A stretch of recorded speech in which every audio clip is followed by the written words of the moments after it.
RSG Philippines on the blue side currently 1 game up and already causing a bit of havoc in the mid lane against Liquid on the red side. See, this is surprising, right? Because usually in this kind of situation and in this kind of lane, we would expect that Sanji on the Zask would have a little bit more room to work with and a little bit better of a wave clear, but it looks like Sanji is the one that's getting caught quite behind, and this is a really good start to the game here for RSG Philippines.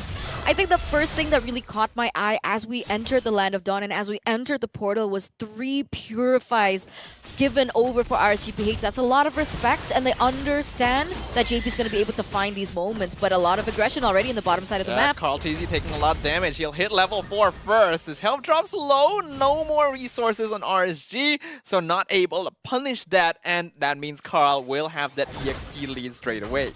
That's going to be a problem, right? What's RSGPH's idea here with their drafts? Are they waiting for that level 4 power spike? Are they going to let this neutral objective go? Because if that's the case, then this is fine. Are they looking for more kills? If that's the case, then that's fine. But if they're looking for neutral objective takes, I think Irad needs to catch up a lot quicker because Carl TZ will have a better time when it comes down to it. But look at these predictions. 86% for TLPH. So we can already conclude that this has been a huge upset. Yeah, a lot of the audience agreed with us in saying that Liquid should have the better chances here. RSG definitely catching everyone off guard, but a nice freeze, great combo onto the Tigreal. JP dropping so low, and that is going to be first blood given to Irad. A nice 3-man gank. Amazing way to start this off, because now they're gonna have to buy a little bit more time for JP to come back into the game and to help set up for this neutral objective take. Oh, and the fact that he actually utilized his Purify there. So that's a big resource spent, and that's a big resource that they desperately need when they want to go in for these 5v5 to get that neutral objective. This puts RSG Philippines in a better position in that regard. It means they don't have to worry about the flicker implosion for a little bit, but they do still need to contest the turtle, because you can see Irad actually trying to go for some farm, which means Liquid are currently in control of it. Penalty zone comes in, Carl gets the turtle. Curse of Blood comes out on 3 members. Actually, Frigid Frost doing a lot of damage. Sanji forced to jump out of his ultimate, dropping real low on Carl TZ as well. He'll be able to get out alive, and RSG will immediately back off. I don't think they need to re-engage this. Ooh, Irad gets caught, Earth Shattered. Do they want Sanford? He still has his ult, so yeah, probably not. Okay, that was a 1-for-1 trade, right? Team Liquid PH, they were able to get that turtle in the hands of Carl TZ, who had a EXP lead over. But what's going on in the top side there? Is Sanford in trouble? Yeah, it's a 1v2 here, but he has No Primal way. Wrath. We know how strong Edith is when you got that full Wrath. Nibor and Aqua actually both have to back off and recall against Sanford alone. Oh, wow. That's a baby 40 for you. Still able to get out of there as well. The outplays coming in buys them a little bit more time as TLPH. They focus their, attentions elsewhere here. I think they're looking for a better trade in the bottom side, trying to help Benny Cutie get to that power spike quicker. Sanford definitely felt good about that one, though. Considering what happened to them in Game 1, that's a little bit of payback over to RSG Philippines. And now 4 minutes in, we can see that the net worth difference is not that high, which looks a lot better for Liquid considering their performance so far. Yeah, I would agree, right? TLPH, they're putting up a fight here. They understand the winning conditions of their composition, and they're not going too heavy in these trades, right? They're not playing into the traps that RSGPH have set for them like they did in game number 1. And this is starting off quite good for the first 4 minutes of the game. And even in the lane, right, we do see that Benny QT has respected. Wait a second, did he get that? I think he did. If I saw correctly, he was able to secure that. And that means that RSG has a little bit of priority in the bottom lane to contest this turtle. They're actually going to give up a little bit of gold shield up top because Nibor has already started rotating over. And that means this could be a good setup. JP and Sanji, the only ones here right now. Turtle getting blitz. Implosion comes in with the Sacred Hammer. Only catches light though. That's not going to be enough along with the knockup. A Curse of Blood going to land means JP is taken down. Carl falls right afterwards. Double kill to the Harry. Frigid Frost doesn't catch anyone, but forces Sanford back. Does he actually live this? Nope, he's gonna explode to the Terizla. And that's 3 kills really quickly to RSG. That was a 4-0 trade stuff. Irad, He was able to get that neutral objective take. He was able to get that turtle for himself, and then they win in the team fight. I don't really understand the idea that TLPH was going for with that exchange earlier on, because they went in one by one, was taken down one by one. They were scattered, they were behind in the setup, and then they lost everything with that. That's a 2k gold lead now for RSGPH. JP 100% expected to catch more people with that implosion. It seemed like RSG were so close together, but he only caught Light, basically the worst person to catch out of everyone. And then Liquid kind of committed onto it since JP had already gone in and got caught by Curse of Blood, which combos really well with the rest of RSG, which means lots of damage. Here's the thing, right? As you were talking about that, there's something about the Tigreal that requires you to have someone else in your composition that has a big crowd control skill, right? Either it be the Charizla or the Lapu Lapu or even the Ruby that was banned out earlier, right? Because with 3 members from the side of RSG Philippines holding on to the Purify, that in itself actually is able to negate the pressure that JP is supposed to have. And when they were caught in the same position, when TLPH was caught in the same position, they at least had the Charizla. So either Charizla would open up to bait out the Purify and then JP would come in later, or vice versa. But with this composition that they brought, they don't have that much of leeway to layer the CC skills to bait out this Purifies, and then we don't really find the value of the implosions anymore. You need a lot of game control and coordination, basically, to be able to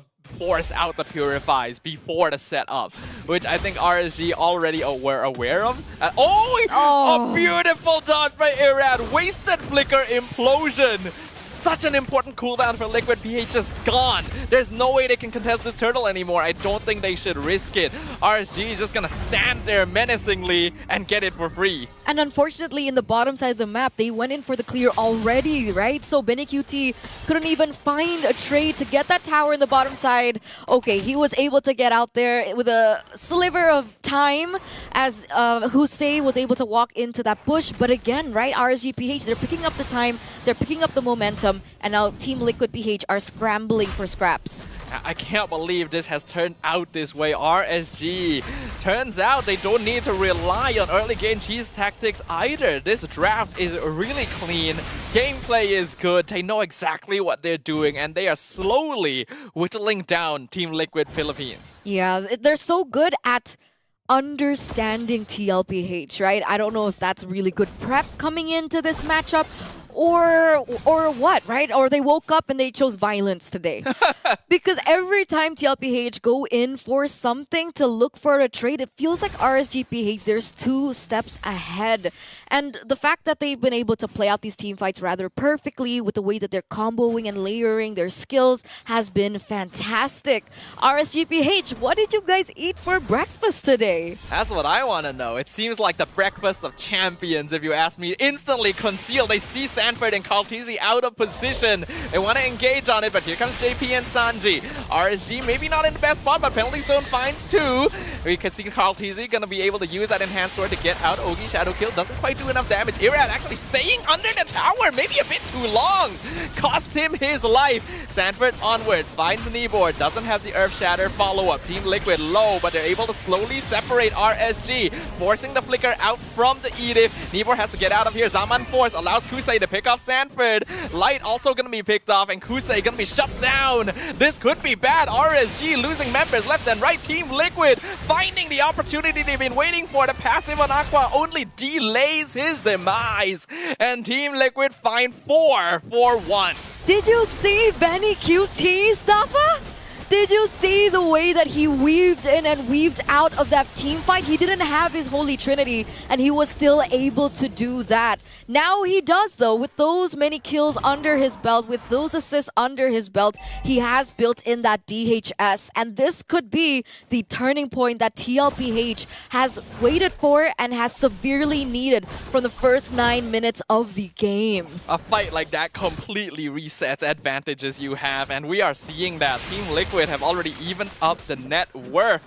And that is what they're playing for. We already know how scary Moskov can be once he finishes those items. So RSG may have just made a massive blunder. Yeah, the Team Liquid PH, they adjusted really well, right? They understood that when things get a little bit chaotic, when these team fights get a little bit chaotic for RSG PH, when they're able to bait out these resources before they go in and commit for it, that's when they shine and that's when they come out on top, and they were able to do that.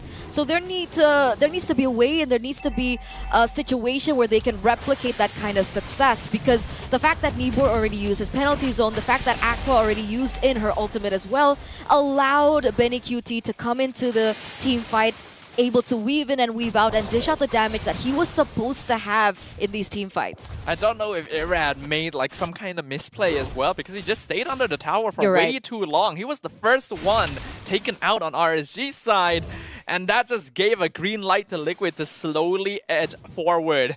And we need to not see that again, because now, just with that single victory, Liquid are able to take control of RSG's jungle. They have a 3,000 gold lead now as well, right? So completely tables turns, right? The tables have turned for the side of Team Liquid PH just over that momentum. And the fact that now we can see Benny QT with the Holy Trinity. Kusei doesn't even have Holy Crystal just yet, right? He only has 2 items under his belt. He's on the way to it.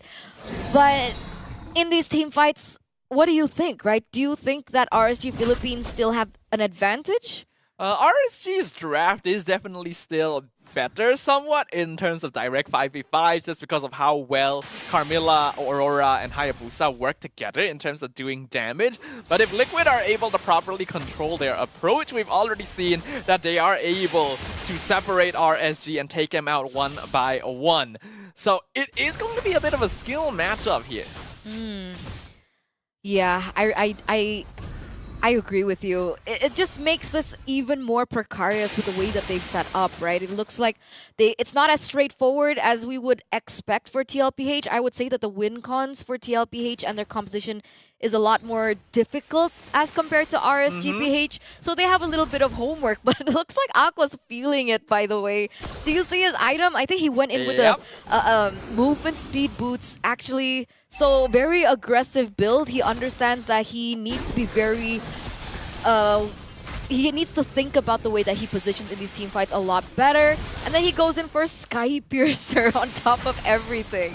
He's the one in charge of stifling momentum on the enemy side, and as long as he's able to hit someone, Sky Piercer can proc, so having the most AoE does make sense to go for that, though if it doesn't work out, could be greedy. Conceal can be used at a kind of strange timing, actually. Penalty zone catches out JP. JP on top of Light. Curse of Blood not available just yet, so Kaltizi gonna be able to get the lore. Zaman Force gonna be used up just to clear up the Dominator's descent. Nibor, though, gonna be abandoned by himself, so Benny Cutie finishes him off. Fear of Destruction connects in the backline. Irad already picked off. JP jumping in front to stop RSG from escaping, sacrificing his immortality to do so, and getting Light in exchange. Carl! Whoa. Jumping straight into the base. That's a double kill for Kaltizi, and he just stands there. Oh! The Winter Crown to avoid being frozen as well. The man still got it. He does! He bought that just in time for him to evade that damage, and it looks like with 4 members down, TLPH are looking in for the kill. Yep, the Lord's crashing down. It's a 5v1.